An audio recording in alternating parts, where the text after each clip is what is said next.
امال بقى لو مصطفى فتحي موجود ورمضان صبحي موجود والشيبي موجود كان عملوا فينا ايه؟ كانوا هارونا. هو ده الجيتار الاسباني. اول مره في حياتي اشوف الحمار الاسباني هو خوسيه ريبيرو. خوسيه ريبيرو اللي جاي النادي الاهلي عشان يحرق دمنا. خوسيه ريبيرو اللي ما عندوش فكر، ما عندوش تكتيك، ما عندوش اي حاجه.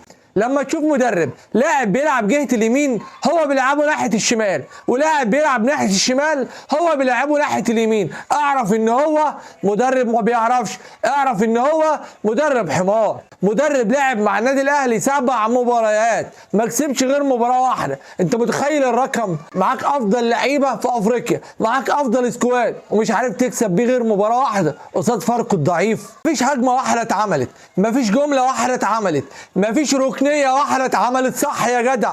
متخيل معايا اللعيبه اللي بملايين مفيش لاعب في النادي الاهلي كسب ثنائيه واحده يا جدع.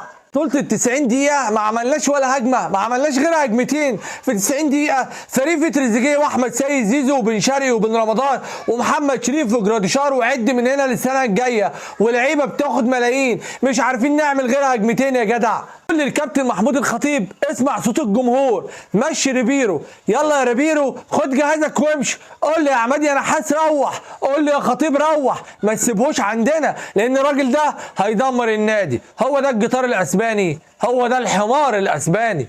اول مره في حياتي اشوف العشوائيه دي في لعب النادي الاهلي. تيشيرتات النادي الاهلي هي اللي موجوده، مفيش لعيبه. لو سيبنا تيشيرتات النادي الاهلي تلعب لوحدها من غير مدرب من غير اي حاجه هتعمل اداء احسن من اللي انتوا عاملينه يا جدع. جمهور النادي الاهلي ما قعدش دقيقه واحده بدون هتاف. حرقتوا دم الجمهور، حرقتوا دمنا. اقسم بالله الجمهور اللي موجود ده يحرك الحجر ما يحركش لعيبه. انت لو ما بتعرفش تلعب كوره بعد الهتافات اللي احنا سمعناها من الجمهور ده هتبقى افضل لاعب في العالم يا جدع.